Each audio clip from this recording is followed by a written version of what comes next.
Toxic! Battery's dead.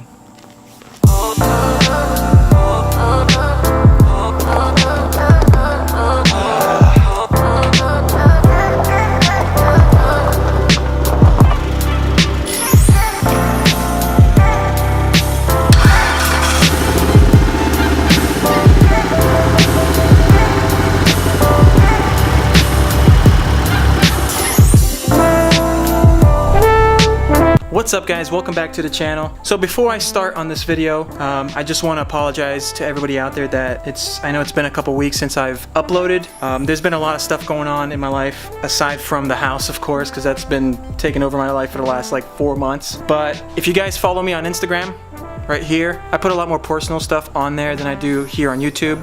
We got some really bad news, and I was actually gonna go on hiatus for a little while. A lot longer than a couple weeks. I kind of want to be distracted, and I know the car, I need to continue working on the car, so that's why I'm putting this video out. But before we do that, let me do a quick update on the house. So this is how long it's been since I've actually taken the car out of the garage. There's still mud in it from the second time we got flooded out. Yeah, so that's kind of one of the reasons why I wanted to take the car out of the garage too, because, well, one, I got some stuff I want to do it today, and two, I want to clean out the garage before I actually start gutting the interior, because I'm not going to put stuff in this disgusting freaking garage floor. Like, this is terrible, so that's not going to happen. But I want to show you guys the progress. It's not going to look like progress, but the progress that I've done on the house. So it's still a freaking huge mess in here, of course, but if you guys notice, there is a wall up now. So I did that this past weekend. I got to finish doing all the mud and stuff around all the joints, but I only did this part of the wall and not any of this yet, because there are cabinets that go up here. So I want to get that done first, put the cabinets up, because I'm not really going to finish behind the cabinets. I just want to finish close and around them. That way when we paint, it's good to go. I don't have to worry about it too much. But I finally got that wall up. If you guys remember, there was a huge hole there. I had to put all new studs in because of all the termites and stuff like that. So that's getting done, which is kind of awesome. That's actually it. That's all. Yeah, so it doesn't look like a lot, but it's a lot. But like I said, you guys, I've been distracted. I've been kind of out of sorts, like doing all sorts of stupid things. Oh yeah, I've also built which I might show you at the end of the video. I built a new desk, well, the top of a new desk, and it's pretty freaking rad. I'm really excited about it. I built it this past weekend, so I'll show you guys that at the end. If you're at all interested, make sure you stick to the end of this video. This has been going on for 4 freaking minutes already. Anyways, so let's go ahead and take care of a couple things on the car first. So there are 2 things that I want to do today to the EVO. First thing is in this bag here. Got it from MAP, Modern Auto Performance. And it is, you guys could probably hear that was the AC unit kicking on. It is a silicone coupler that goes from it goes from the outlet of the intercooler to the upper intercooler pipe. And the reason why I bought one of these is because the one that's on there right now is ripping. Let me show you, actually. So the ETS intercooler comes with this one right here, which is like 3 inches or so. But the problem is that this disgusting thing right here that I gotta clean up is a Muse Motorsports upper intercooler pipe. And it's pretty rad, I dig it. But the problem is that I didn't buy ETS, so this is being forced. So if you notice, it's not right, man. Like, this is actually kind of half coming off. It's just not long enough. It's actually even torn right here, probably because this is actually supposed to become straight out. These just don't line up. They're not lining up. And it's because I need one of these guys here. This one's kind of long, but I needed a 30-degree angle. It's kind of at a 30 degree. It's not really at a 45. We're gonna go ahead and knock that out. I probably need to cut this down probably like 1 inch off of each side. Not sure yet, but you know, we'll take care of that. We'll kind of figure it out. We'll pop on the first one and go from there. And then the second thing I have to do today is, if you guys notice right here, I think I left that out of the last video I did. There's a little hose. God, this engine bay is disgusting. There's a little hose right there that's kind of clear with that stupid green zip tie right there. That hose is going to, that hose right there is actually going to the boost gauge. And I don't remember where I bought that hose from, but it looks like a hose that you would put in like a fish tank or something. It's not the proper hose. So I bought like 7 feet or so of this hose right here. It's an actual legit hose. Like, that one probably doesn't even hold boost, so for all I know, I'm probably getting an improper reading. But I bought an actual proper hose for vacuum, so that means that it'll work for boost.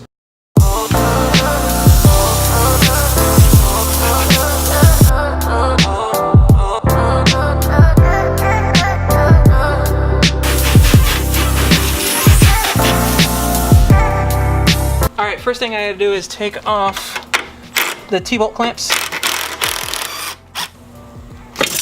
Whew. Yeah, I don't think that cut went all the way through. I don't know how that happened, to be honest with you guys. It's all the way down to the first layer. So luckily that didn't happen, so I could still use this maybe on the other side or something, but it's just not working on this side. So if you guys notice, this is essentially how it mounts, and that's at an angle. It doesn't work.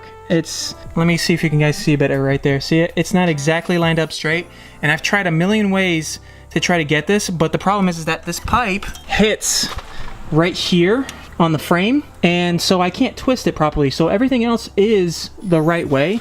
I'm wondering if maybe the Muse Motorsports intercooler itself lines up properly. Like, you can tell it's kind of at an angle too, down. So I need the extra wiggle room to be able to take care of that. I'm probably going to eventually just replace it to an ETS one because I love this intercooler. It's a great intercooler. I need to replace the other side first because this is originally a Greddy lower intercooler pipe, and this Greddy lower intercooler pipe originally comes with a kit. I don't have the whole kit. I bought this thing used off eBay for like 80 bucks just because the factory one was all beat up and dinged and stuff. So this one is the right size. It works great. Like, if you notice, everything lines up nice, but it just looks terrible, and it's like two different pipes. So you guys can't see it from there. You guys can't really tell, but it's two pipes. So there's one right down here with a coupler, and then another one that goes up to the turbo. I don't like that. The ETS one actually is one piece. So one coupler here, one coupler on the turbo, one piece pipe all the way to the turbo.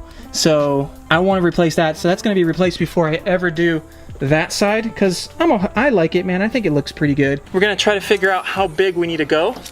So let me try to twist this just a hair. Yeah, see, I can't even bend it, so I definitely need an angle, and that's probably like pretty close. That side is almost touching, and this side is like pretty far apart. You guys can tell there's like a 1/4 of an inch right there, and there's like 1.5 inches or 1.75 inches here on this side. So I think I'm probably legit gonna have to cut, like, I'm gonna start with like 1 inch on each side and go from there and see how we do. All right, so I got a utility knife and I cut actually about 1.5 inches. I'm wondering if it's about, yeah, so it's still a little bit bigger than the other one, but that's okay because I have to compensate for the fact that it's at an angle, and I think I cut the right size, so let's give it a shot. All right, let's try to get that one on there, and then see if we can squeeze.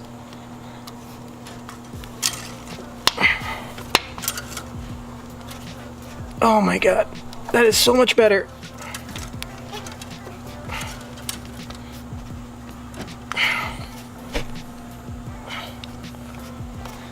Dude, that is so much better. I almost went with a 45-degree angle one, but I'm so glad I went with 30. So if you guys notice right there, there's a nice big bubble. That's where my problem was with this guy. So if you notice, that's how much space I had right there. And so if the T-clamps were here, the T-bolt clamps were here and here, like, there wasn't any room. So I was probably losing boost through this old one here, so. Yeah, I'm super happy with that.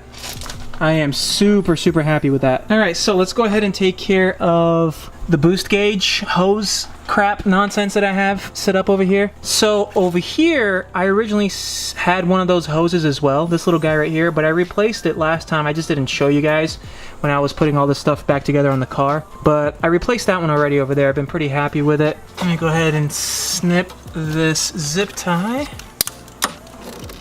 So I came up around here and I went through the firewall. Oh, I drilled a hole originally.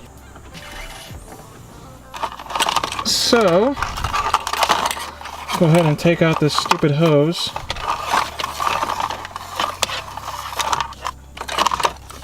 Pop it off the back here, and that's it. All right, next thing I gotta do is figure out how the heck I'm gonna get that hose through, but I really don't want to drill a larger hole, but I'm about to. Yep, I'm about to. Hope I didn't drill anything important. That would be slightly inconvenient. There we go. Holy crap. Now you can barely see it. Sick. Let's go inside the car. I need to pull that hose up to the steering column, plug it up, and test it, and we should be good to go. I need to trim just a little bit because when I slide this gauge back into place, I want enough slack to where if I ever have to pull this out, I can, but I also have to make sure that it doesn't hang from the bottom and catch something funky. So I feel comfortable yanking off like 4 inches or so. All right, let's hook it up to the back of the gauge.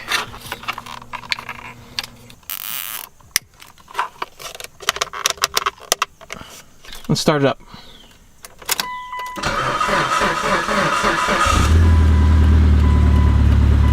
There we go.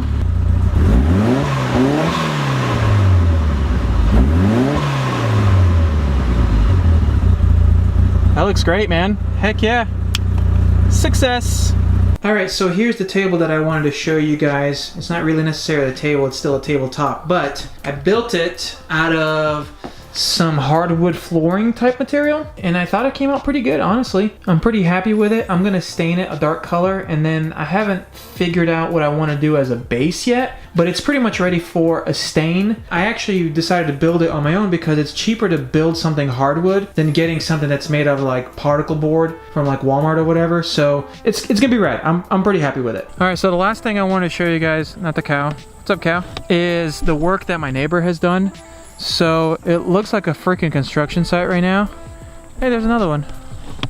In case you guys didn't know, I have ADD. If you guys are not up to date, pretty much that pipe that he's got right over here goes all the way to the pond that he has on the other side.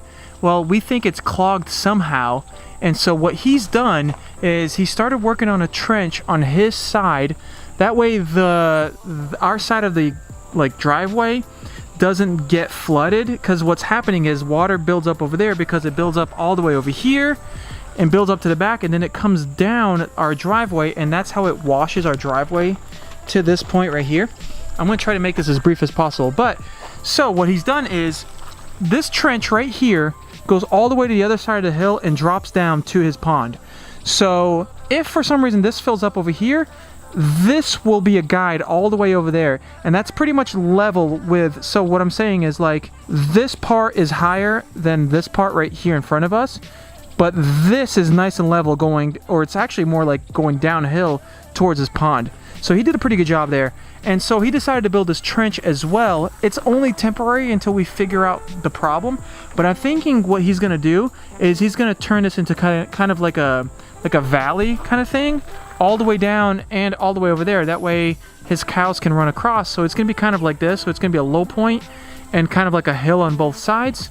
And that way these guys right here can walk back and forth, because right now it's kind of a hazard, but they seem to be doing okay with it. So that's it. 2-minute long freaking explanation of what's been going on. Anyways, that's all I have for you guys. Again, I'm so sorry that it's been a couple weeks since I've updated. A lot of stuff has been happening here at home and with personal stuff. Like I said, make sure you guys follow me on Instagram. That's where I do a lot more updates with some stuff personally versus, like I said, with YouTube. I promise you guys I'm trying to do more updates as often as possible, but I just wanted to give you guys a quick update of what's going on in my life. And that's it. That's all I got. Thank you guys so much for watching. Please hit that like button. It helps me out. It helps more people see my videos. And I'll see you guys soon. Peace.